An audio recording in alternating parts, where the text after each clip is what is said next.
तो वो जो टाइम था मेरे को बड़ा बुरा लगता था, मुझे बहुत दिन तक मेरे मास्टर हॉकी नहीं थी, तो शायद हो सकता मास्टर को कुछ लगा हो मैं नहीं बन सकती।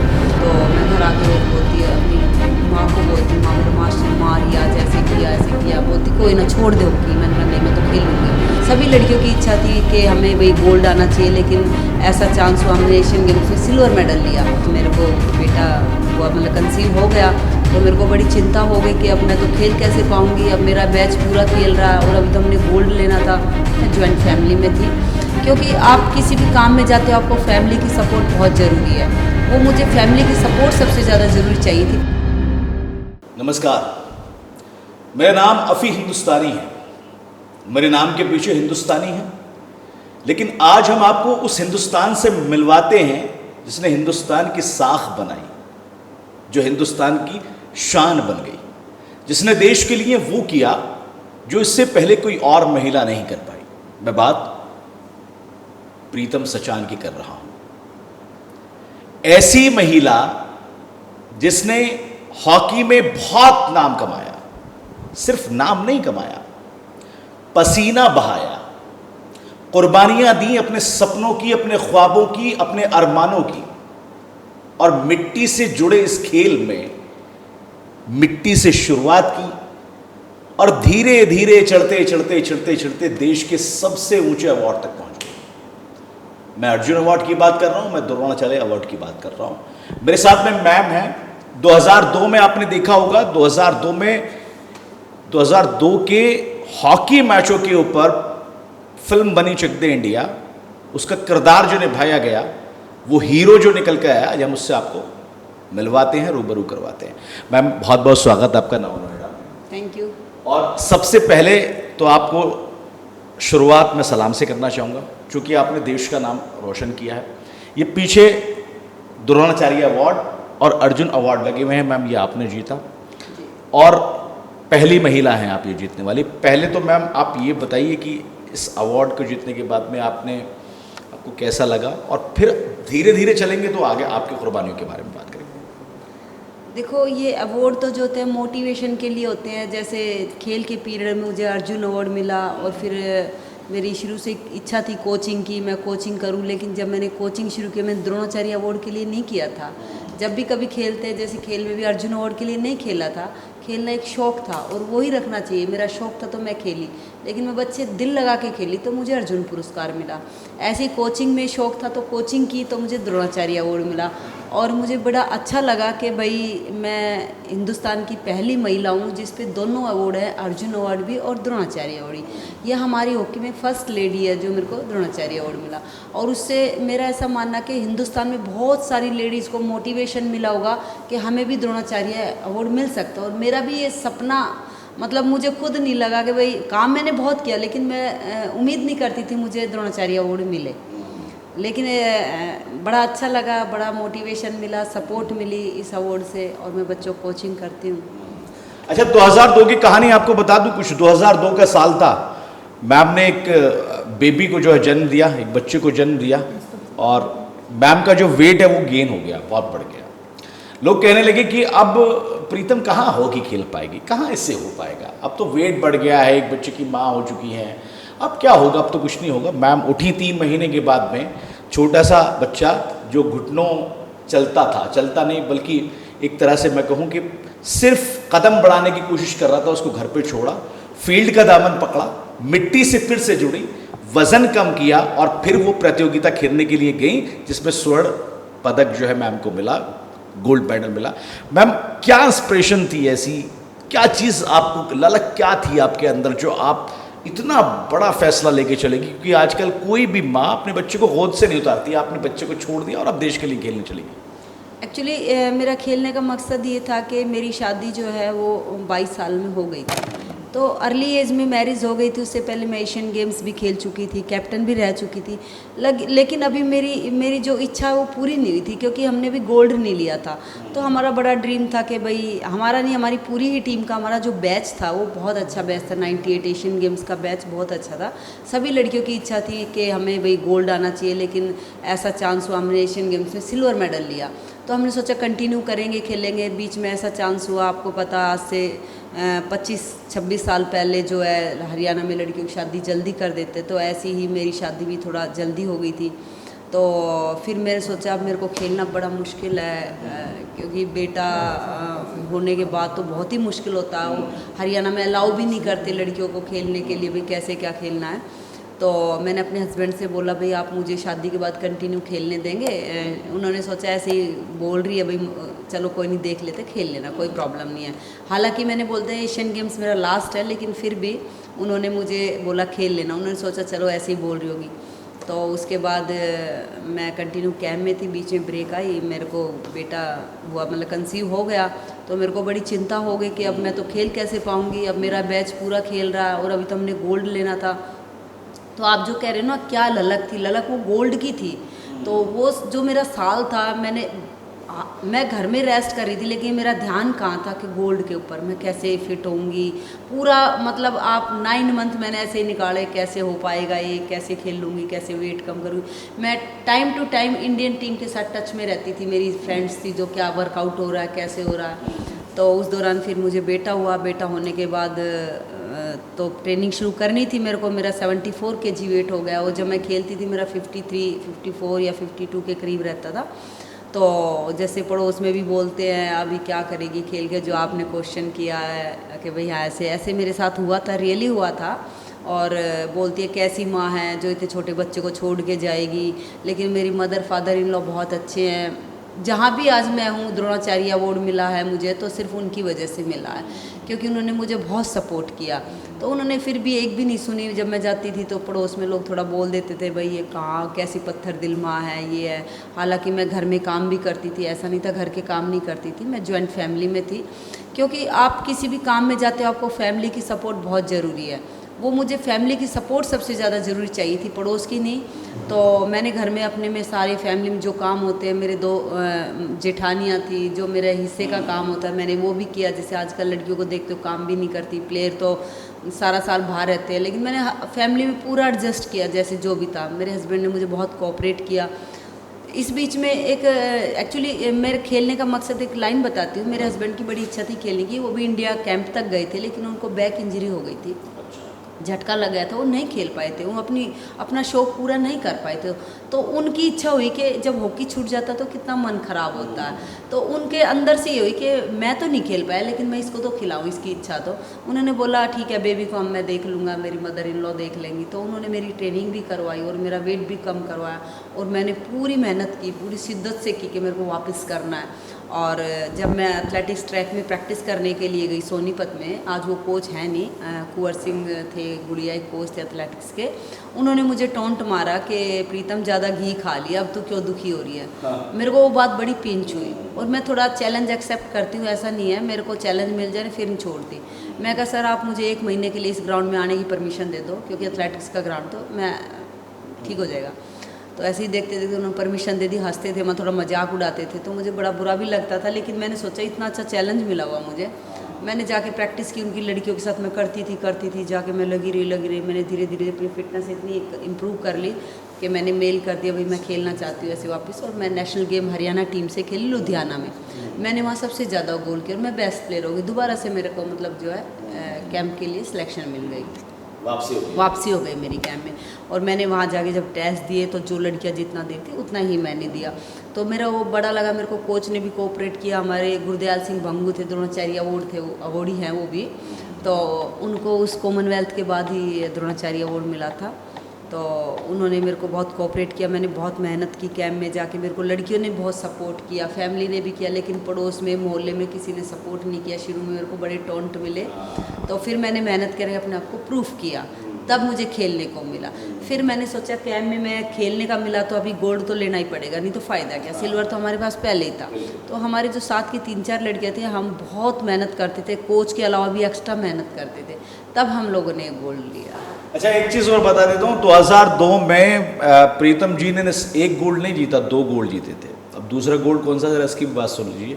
पहला तो गोल्ड जीता हॉकी में, और दूसरा अपने घर में बेटे को पैदा करके, क्योंकि वो बेटा आज देश की सेवा कर रहा है, वो भी हॉकी टीम का प्लेयर है। बेटी हुई उसके बाद में, वो भी हॉकी में सेवाएं दे रही है। जुनून जज्बा अगर हो तो इंसान क्या नहीं कर सकता, जिंदा मिसाल में आज आपको दिखा रहा हूँ। मैम बहुत सारी बातें हुई, 2002 की बात हुई, 1998 की बात हुई, 2008 की बात हुई। स्ट्रगल वाली कहानी अभी तक लोगों के सामने नहीं आई है। वो प्रीतम के अंदर आखिर क्या था जो 4-5 साल की प्रीतम हॉकी स्टिक लेके मैदान में कूदी और कहा कि मुझे हॉकी खेलना है? क्या कठिनाइयाँ आई, क्या परेशानियाँ आई, क्या क्या बंदिशें आई, थोड़ा उसके बारे में मुझे बताएं। देखो आज गुड़गांव को हर लोग जानता, लेकिन जब हम जब खेलते थे या जब हम लोगों ने पढ़ाई की तो उस टाइम गुड़गांव का कहीं इतना नाम नहीं था, कुछ भी नहीं था। गांव झाड़सा है, वहाँ पे हमारे एक पीटीआई थे ताराचंद मास्टर जी, वो स्कूल में गवर्नमेंट स्कूल में खिलाते थे और मैं उसी में मतलब पढ़ती थी। तो मैं एक हमारे क्लास के बाहर झांकी होती थी, मैं उसमें देखती थी कि मेरे को भी हॉकी खेलना, 6th क्लास में। तो मैं चली गई, मैंने कहा मास्टर जी मुझे भी हॉकी दे दो। मेरे मास्टर जी मुझे भगा दिया। क्या उम्र होगी मैम उस वक्त आपकी? मेरी 6th क्लास में होगी, मुझे लग रहा 12 साल में, बहुत छोटी थी क्योंकि सरकारी स्कूलों में आपको पता है कैसे वो होता था। तो इतनी छोटी थी तो मुझे भगा दिया मेरे मास्टर जी ने कि मोटी है तू, भाग जा। मैं मोटी होती थी बहुत। हाँ, तो मेरे को बड़ा आया, घर आके मैं अपनी दादी के पास बैठ गई। मेरे पैरों में दर्द हो रहा था, मेरी दादी मेरे पैर दबाती थी। तो मैंने बोला दादी मुझे हॉकी खेलनी है। बोली फिर खेल ले जाके। उसने बड़े सिंपल स्वभाव से बोला खेल ले जाके, लेकिन मैंने बोला मुझे वो मास्टर हॉकी नहीं दे रहा। मेरी दादी ने 2-3 गालियाँ दी। हरियाणा में अपने आप को जानते हो भाई, पोता पोती को ना मिले। मेरी दादी ने मेरा हाथ पकड़ा और सीधी स्कूल में लेके गई। हाँ, बोलती रहा मास्टर जी, हरियाणवी में जैसे रहा मास्टर हमारी छोरी ना हॉकी क्यों ना देता, ऐसे उन्होंने बोला। मास्टर बोला अरे ताई ये तो मोटी ऐसे है। नोली जी पतली तू कर दिए बजा के, तू किस काम आएगा, मतलब हरियाणा में उन्होंने बड़े सिंपल उससे बोला। फिर उन्होंने ना ऐसे ही सोचा भाई लड़ पड़ेगी गांव की बुढ़िया, ले दे दे तू छोटी सी हॉकी देके, और मुझे इग्नोर मार दिया, मतलब जैसे छोटी सी टूटी हुई सी हॉकी। फिर मैं सोची, बॉल भी नहीं दी मुझे, एक पत्थर पड़ा हुआ था, मैं उस पर ऐसे ऐसे ड्रिबल करती, मैं साइड में, सब लड़कियाँ अंदर खेल रही, मैं बाहर ही साइड में खड़ी कर दी। मेरे को बड़ा दुख लगा, फील भी हो रहा था कि मुझे नहीं दे रहे। फिर उस हॉकी को मैं सोची चलो हॉकी तो मिल गई, ऐसे मैं रोज़ जाती हूँ, मुझे साइड में कर देते थे। तो मेरा ब्रदर मुझे चिढ़ाता था। मेरा ब्रदर भी रेसलिंग का इंटरनेशनल पहलवान है, कॉमनवेल्थ सिल्वर मेडलिस्ट है मेरा बड़ा भाई। क्या नाम है जी? धीरज पहलवान है, गुड़गांव में ही है वो भी। तो मेरी स्पोर्ट्स फैमिली है। तो वो मुझे चिढ़ाने लग गया, बोला टूटी हॉकी मिली है, क्या खिलाड़ी बनेगी तू, क्या ये। मेरे को, मैं छुपा के दरवाजे के पीछे रख देती थी। तो वो जो टाइम था मेरे को बड़ा बुरा लगता था। मुझे बहुत दिन तक मेरे मास्टर ने हॉकी नहीं दी, तो शायद हो सकता मास्टर को कुछ लगा हो मैं नहीं बन सकती। फिर धीरे धीरे मैं थोड़ा थोड़ा खेलने लगी। फिर मास्टर ने मुझे एक हॉकी थोड़ी ठीक सी दे दी उन्होंने। तो ऐसे खेलते खेलते मेरे मास्टर मुझे बहुत थप्पड़ भी लगा देते थे, भाई कैसे करती है, ये करती है। तो मैं सोचती शायद मेरे से वो चिढ़ते हैं, मुझे ऐसा फील हुआ। होता बच्चे को नहीं पता लगता, जैसे स्कूल में टीचर डांट देते हैं। तो मैं घर आके रोज़ बोलती है, अपनी माँ को बोलती, माँ मेरे मास्टर ने मारी आज, ऐसे किया ऐसे किया। बोलती कोई ना छोड़ दे हॉकी। मैंने कहा नहीं मैं तो खेलूँगी। बस मुझे शौक था खेलना, मुझे खेलना, और पढ़ाई में भी मन नहीं लगता था। जब क्लास में बैठी रहती थी पूरी क्लास में 2-3 बार मैडम से पिटती थी, कहाँ ध्यान है, वो मैं झांकी में से देखती थी मुझे भी हॉकी मिल जाए, इस टाइप से। तो ऐसे जो है मेरी शुरुआत हुई, मतलब सिफारिश से शुरुआत हुई, मेरी दादी की सिफारिश थी, तो उन्होंने मुझे हॉकी दी। फिर उसके बाद 1-2 बार मेरा टूर्नामेंट में नंबर भी नहीं पड़ा। फिर हमारे गांव में ना 5-6 लड़कियां हम खेलते थे, टीम तो पूरी थी लेकिन उनका साथ हो गया ऐसे धीरे धीरे। आप यकीन करेंगे जैसे जैसे मैं अच्छा खेलती गई मेरे साथ वाली सबकी लड़कियों की शादी होती गई, छोटी एज में कर दी। और मुझे बड़ा दुख लगा कि अभी खेलने के लिए साथ में कोई लड़की नहीं है। तो मैं पड़ोस में जाती हूँ। उस टाइम भी देखो इतनी समझ थी, मैं पड़ोस में उनको बोलती ताई मत करना शादी, हम खेलने कैसे जाएंगे। बहुत सारों के घर में जा के बोलते थे मत खेल, मत मतलब शादी करो, लेकिन किसी ने नहीं मानी। बहुत छोटी एज में करते थे शादी पहले जल्दी कर देते थे। मतलब ऐसा है ना, 6th में मैंने शुरू किया, खेलते खेलते मैं भी 8th-9th में चली गई थी। तो वो दौर वो वाला था जब शादियां हो गई थी। फिर हमें गुड़गांव में आना पड़ता था खेलने के लिए। फिर मेरे को भी सब घर वालों ने बोला कि तुम इसको पड़ोस में बोलते इसको क्यों खिला रहे हो, गोबर ही डालना इसको। तो फिर मेरे को गली से निकलती थी, वहाँ बहुत डर लगता था क्योंकि बूढ़ी बूढ़ी बैठी रहती थी, लड़कियों की मदर जिन्होंने शादी कर दी वो मुझे टोंट मारते थे। मैं डर के हमारी दूसरी गली से निकलती थी। तो बोलते थे ये भरते की भी है, मेरे फादर का नाम भरत सिंह ठाकरान था। तो ऐसे हरियाणा में बोलते ये भरते की क्या करेगी खेल के, देखो हमारी लड़की की शादी होगी। बिल्कुल जो आप फिल्मों में भी देखते हो वो दौर मैंने देखा हुआ। तो मेरे घर वालों ने सोचा भाई सब बोल रहे तो अब शादी कर देनी चाहिए। तो मेरे को भी बोले, उन्होंने 9th क्लास में मेरी बड़ी सिस्टर थी उनकी शादी होनी, बोली उसके साथ ही इसकी भी शादी कर देते हैं। तो मेरे को तो डर लग गया भाई, मेरे को खेल से इतना प्यार हो गया था बहुत ज़्यादा। तो घर वालों ने बोला शादी करेंगे। मेरे एक चाचा थे, किसान थे, वो थोड़े से गुस्से वाले थे, बहुत बोल्ड थे, कुर्ता धोती पहनते थे। हाँ, फैमिली में कोई ना कोई होता ही है गुस्से। एक होता गुस्से वाला। तो उन्होंने बोला कि भाई शादी करेंगे, ठीक है, ये बहुत खेल लिया, अब एज हो गई, सबकी हो गई है। तो मैं तो रोने लगी। मैंने कहा मेरी शादी करेंगे तो गलत बात है। तो मैं उन पापा को बोलती, मेरे पापा गवर्नमेंट जॉब में थे, थोड़े पढ़े लिखे थे, और इसलिए उन्होंने थोड़ी सी, लेकिन परिवार ज्वाइंट रहता था तो माननी पड़ती थी। हमारे हरियाणा में बड़ा परिवार होता था। हाँ, चाचा ताए मामा फूफा वाले। हाँ वो था, लेकिन फिर भी कोई नहीं मान रहा था। बोले करेंगे इसकी शादी ऐसे करके। फिर मैंने रोने लगी। मैंने कहा 1 साल दे दो मेरे को, अगर शादी करोगे तो मैं कुछ भी करूँगा। ऐसे मैं उनको डराती थी। अब मैंने सोचा भाई शादी करेंगे तो बड़ी मुश्किल हो गई। तो उस टाइम इतना ज़्यादा हम लोग भी, जैसे आजकल लड़कियां बहुत समझा सकती है, वो चीज़ हमारे अंदर भी नहीं थी। हमारे पीटीआई ने भी आगे समझाई, बहुत अच्छी खेल रही है, इसको मत करो शादी ऐसे ऐसे। तो घर वालों ने बोला ठीक है तेरे को 1 साल दे देते हैं। फिर वो टाइम टल गया, मतलब मेरी बहन के साथ नहीं हुई मेरी शादी, वो टाइम निकल गया। 1 साल और मिल गया। 1 साल मिल गया मेरे को। जैसे ही मैं नाइन्थ में थी उस टाइम, तो मैं नेशनल खेलने के लिए गई। मैंने वहाँ सबसे ज़्यादा गोल किए, और मैं नेशनल कैंप के लिए सिलेक्ट हो गई। वो पहला नेशनल मैच था?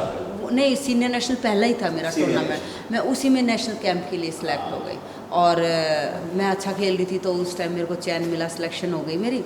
तो मैंने घर आके बताया। घर वालों को कुछ नहीं, ऐसे इंटरेस्ट नहीं लगता था नेशनल क्या होता है, क्योंकि उनको इतना पता भी नहीं था, और इतना इंटरेस्ट भी नहीं था। ठीक है, हो गया ऐसे ही खेलने जाती है, ऐसे ऐसे सोच के उन्होंने सोचा। तो ऐसे देखते देखते मैं जूनियर टीम में सिलेक्ट हो गई 90 में, हाँ 91 में। मैं 10th में आ गई, 10th 11th में आ गई थी उस टाइम।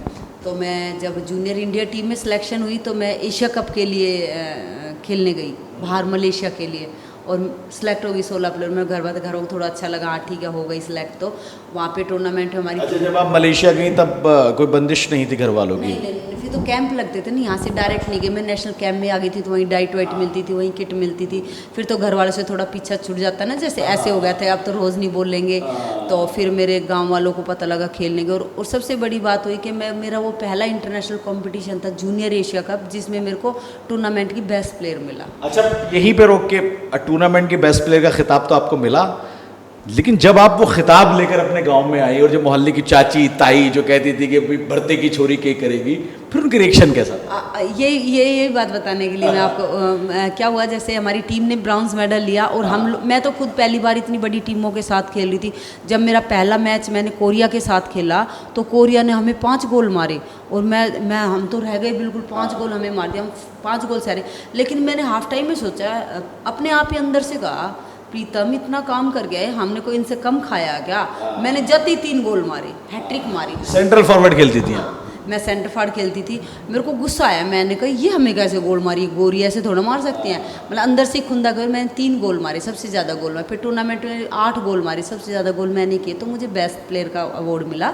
तो जब अवार्ड मिल के वापस आए, तो गांव में सरपंच और ये सभी होते हैं, तो बोले भाई लड़की मेडल लेके आई है, सम्मानित करना गांव में। जैसे मैं गई तो वही चाची ताई मुझे दूध पिलाती थी, लो पी लो। लेकिन वो एक जेलसी सभी को थी गांव में, लेडीजों को होती है, जैसे वो उस दौर में रहती थी। तो मैं देख रही थी, 1-2 ताई कुट कर रही थी नीचे, बात भी करती थी, मैं सब पता लग जाता था।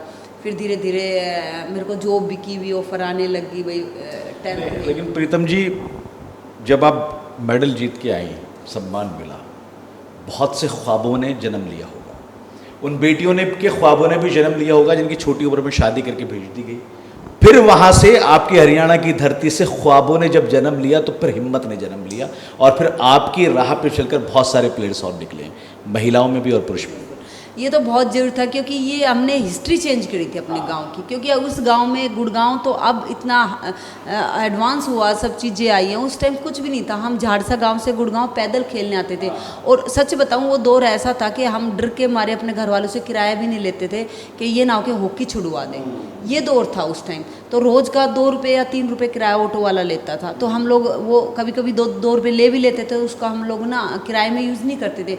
सोचे थे कुछ खा लेंगे, इसका भुट्टा खा लेंगे, या जो भी है, मतलब 5 रुपये का भुट्टा आएगा, हाफ खा लेंगे। और पैदल ही जाते थे गुड़गांव से गांव तक, 3-4 किलोमीटर होता था, पैदल जाते थे। या कोई साइकिल वाला मिल जाता था, अंकल बैठा लो, ताऊ बैठा ले, ताई बैठा ले, ऐसे कह के उनको मतलब कह देते, बैठा भी लेते थे हम लोगों को कि लड़कियाँ गाँव की है। अच्छा प्रीतम जी, 2002 का किस्सा बताइए, क्योंकि झलकी तो चक दे इंडिया में भी दिखाई गई है।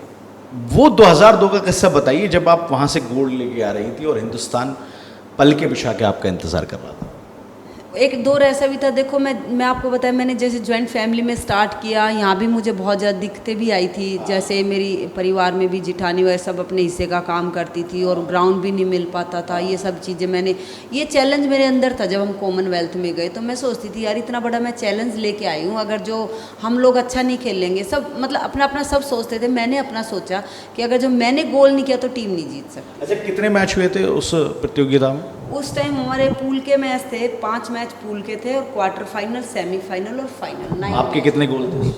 मैंने वहाँ पे गोल किए थे ज़्यादा, मतलब वो नहीं है, लेकिन 5 या 4 या 5 गोल मैंने किए थे, मतलब हाँ इसके एरिया में मैंने गोल किए थे। और गोल भी ऐसी सिचुएशन में किए थे। आपको वहाँ का किस्सा बताती हूँ। कॉमनवेल्थ में हमारी टीम पूल के मैच में बाहर हो गई थी। ठीक है। और रूल एक नया आया था कि क्वार्टर फाइनल मैच जो है ना, क्वार्टर फाइनल में हर पूल में से 2 टीम ली जाएगी, वो नया रूल आया था। अच्छा। पहले ऐसा रूल नहीं था। पहले क्या था, सीधा सेमीफाइनल करवा देते थे या ऐसे 8 टीम में नहीं लेते थे, ऐसा नहीं था। तो उसी दिन वो रूल आया था, लेकिन हम तो मैच खेलने के बाद सोचे थे बाहर हो गए, अब क्या करेंगे। हम विलेज के अंदर खाना खाने जा रहे थे, बड़े मायूस थे क्योंकि पूल के मैच हार गए थे हमारे। उसमें से एक टीम ने टॉप कर लिया था। तो उस टाइम 2 पूल बने थे और हर पूल में से 4-4 टीमें ले रही थी ऊपर की। उन्होंने ऐसे टाइप का कोई रूल आया था कुछ उस टूर्नामेंट के लिए। तो हम खाना खा के मायूस घूम रहे थे, तो हमारे सर मीटिंग में से आए और हमारे कोच ने हम लोग को बुलाया, बोले इधर आओ बेटा। हम लोग गए, बोले कोई बात नहीं, जो हो गया आप देखते करके थोड़ा। फिर बोले एक हम लोग के लिए बहुत गुड न्यूज़ है। बोले क्या सर? बोले ऐसे ऐसे हमें क्वार्टर फाइनल खेलने का मौका मिल रहा है, क्योंकि हम अपने पूल में 4th थे। 4th टीम को फर्स्ट वाली टीम से खेलना, उधर वाले पूल के से। अच्छा। जो फर्स्ट पोजीशन थी आपको उससे मैच खेलना पड़ेगा। ये रूल नया आया था, जैसे आजकल है, ये रूल तभी आया था। जैसे अब क्वालिफायर मैच कर दिए गए हैं कि आप इससे खेलेंगे तो आपका मौका मिल जाएगा। तो ऐसा मौका आया था ये। और हम लोग ये भी नहीं देखा उधर पहले कौन सी, हम लोग तो एकदम हो गए कि अच्छा हमें मौका मिल गया, मतलब यार ये तो भगवान ने हमें मौका दिया, एक दूसरे को वहीं पे सेलिब्रेट कर रहे चलो। लेकिन ये नहीं पता था कि उधर भी हम खेलेंगे तो बहुत ही तगड़ी टीम हमें मिलेगी, क्योंकि बहुत टफ टीम नेचुरली है, पूल में टॉप किया हुआ।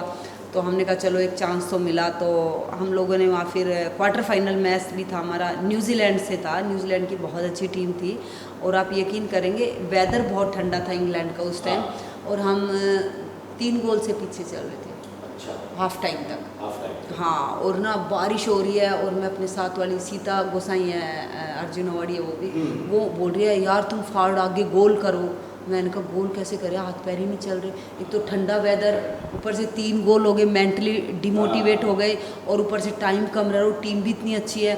तो बोले यार कमोन कुछ भी हो जाए गोल करो, इतना अच्छा भगवान ने हमें चांस दिया। पता नहीं ऊपर वाले ने, मतलब देखो हमने मेहनत की हुई थी, ऐसा नहीं था, जज्बा था, मेहनत करके गोल्ड के लिए ही गए थे, लेकिन हमारे साथ चांस ऐसा हो गया। भगवान ने भी शक्ति दी और हमारी मेहनत भी काम आई। हम लोगों ने जाके इतना अच्छा खेला, मतलब जो सेकंड हाफ इतना अच्छा खेला कि हमारी टीम ने जाके 4 गोल कर दिए। हम 4-3 से वो मैच जीत गए। मतलब फर्स्ट हाफ में 3 गोल उसके थे, सेकंड हाफ में उस टीम का गोल नहीं हुआ, आपके 4 हुए। तो हमारी टीम सेमीफाइनल के लिए क्वालिफाई होगी। और हम लोग को तो भाई खुशी तो बहुत हुई, लेकिन हमने अपनी खुशी ज़्यादा सेलिब्रेट इसलिए की क्योंकि अभी सेमीफाइनल भी है। और तो अगले दिन फिर हमारे साथ सेम सिचुएशन अगले दिन हुआ। अगले दिन हमारा मैच था ऑस्ट्रेलिया से, और ऑस्ट्रेलिया टीम भी बहुत अच्छी थी। उनसे भी हम 2 गोल से हार रहे थे। पहले उन्होंने हमें 2 गोल मार दिए थे, फिर उनके साथ भी हम 3-2 से जीते। हमने 1 गोल बाद में उतार के, मतलब वो टीम जब आपको एक थोड़ा सा किस्सा इसी का बता रही हूँ। जब हम टूर्नामेंट शुरू हुआ ना, तो ऑस्ट्रेलिया और इंग्लैंड दोनों टीमें मैच खेल रही थी। हमने सोचा मैच देखते हैं। हम उनका मैच देखे ना, थोड़ा मन में आया ये इतनी स्पीडी टीम है, इतनी अच्छी टीम। हमारे कोच ने देख लिया एकदम। हमारे कोच साइकोलॉजिस्ट बहुत अच्छे थे, गुरदयाल भांगू। उन्होंने देख लिया था टीम को। उन्होंने इमीडिएटली बोला कि चलो बेटे रूम में चलते हैं, चलो ये ऐसी दिखती है, आपस में खेलती है। उन्होंने थोड़ा कैजुअल लिया, ये टीम में ऐसे ही दिख रही है, कुछ नहीं है, चलो चलो। लेकिन हम उन टीम को देख के थोड़ा मतलब मन में ये आ गया, तो बहुत स्पीडी टीम है। लेकिन जब हम इंडियंस खेलते हैं अपने पैटर्न से, तो हमारे साथ उनका गेम का स्टाइल ही चेंज हो जाता है, क्योंकि हम अपने हिसाब से खिलाते हैं। हम थोड़ा स्लो खेलते हैं तो अपनी स्किल से खेलते हैं, वो दोनों टीमें स्पीड में खेलती हैं। तो फिर हमने ऑस्ट्रेलिया का रह के हम लोग सेमीफाइनल भी जीत गए मैच। तो हम लोग और फिर आई फाइनल की बारी। फाइनल तो इंग्लैंड के साथ था और इंग्लैंड ने जब देखा इंडिया आ रहा तो उन्होंने पेपर में पहले ही निकलवा दिया था कि वन साइडेड मैच है, तो इस टीम को तो हम हराएंगे। होम ग्राउंड का भी फायदा मिला पूरे, होम ग्राउंड का भी मिला और इंग्लैंड टीम पूरी मतलब और कॉन्फिडेंट थी कि हम इस टीम को हराएंगे। और हम लोग देखो, मैं ये नहीं कहती इस चीज़ की, कोई ये नहीं करती, हम पूरा श्योर थे इंग्लैंड को हराएंगे, लेकिन हम लोग को जो फाइनल पहुंचने की अंदर से इतनी वो थी, एनर्जी थी और हम लोगों ने मेहनत की थी। हम लोगों को ये था हम टक्कर जरूर देंगे उनको, कुछ भी हो जाए। हालांकि हमसे वो टीम बहुत अच्छी थी, मैं आपको बताएं, लेकिन हमारी लड़कियों ने इतना खेला उस दिन, इतना खेला, बहुत ज़्यादा खेला। तो इंग्लैंड के साथ जब मैच शुरू हुआ तो हमारे ऊपर उन्होंने बहुत अटैक किए। तो इंग्लैंड ने क्या किया, हमारे ऊपर 2 गोल मार दिए। 2 गोल मारने के बाद मैच फंसा रहा, हमारा टाइट हो गया। अब जैसे ही टाइम होता गया हम लोग को 2 गोल मिल गए, बराबर हो गया। बराबर लेते लेते मैच ख़त्म हो गया। और वो रूल था पहले गोल्डन गोल का, अभी भी है गोल्डन गोल का, वो टाइमिंग में होता, वो तभी आया था। तब 2-3 रूल ऐसे आए थे, हमारे लिए बहुत बेनिफिट था। तो गोल्डन गोल के बाद फिर मैच 7-7 मिनट का मिलता, जो गोल जहाँ कर देते वहाँ ख़त्म हो जाता है। तो भाई हमने सोचा ले भाई अब तो भगवान ने हमें यहाँ तक लेके आए और हमारी मेहनत काम आई, तो हमें ये मैच जीतना पड़ेगा। मतलब बहुत बड़ी हिस्ट्री हो जाएगी। और हमारे बॉयज़ हार चुके थे, मैन हॉकी हार चुकी थी और अपनी स्पोर्ट्स मिनिस्टर उमा भारती भी आई हुई थी। पूरा मतलब वो बैठा हुआ था, समझ गया आप, पूरा आईओ गवर्नमेंट पूरी वहाँ बैठी थी इंग्लैंड में। और जैसे ही मैच हुआ जी, उन्होंने बहुत अटैक किया। हमारे पास एक बॉल आई, बॉल का मैं बॉल लेके चल रही थी, मुझे बहुत तेज़ धक्का मारा, हमें पेनल्टी कॉर्नर मिला। पेनल्टी कॉर्नर पे जैसे ही बॉल आई, हमारी बॉल गोल में चली गई, वो जो भी थी पेनल्टी कॉर्नर गोल में तब्दील हो गया हमारा और मैच ख़त्म हो गया। और हम लोगों को तो मतलब एक क्या बताऊँ, मतलब जन्नत मिल गई कि यार हमने बहुत बड़ा मतलब काम किया। नेचुरली उस टाइम उमा भारती ने एक वर्ड बोला था, मुझे याद है कि मुझे ऐसा लग रहा मेरी बेटियों ने आज कोहिनूर ले लिया यहाँ से वापस। बहुत बड़ा भाई, उसके ग्राउंड में ही हमने उनको हराना बहुत बड़ी बात है।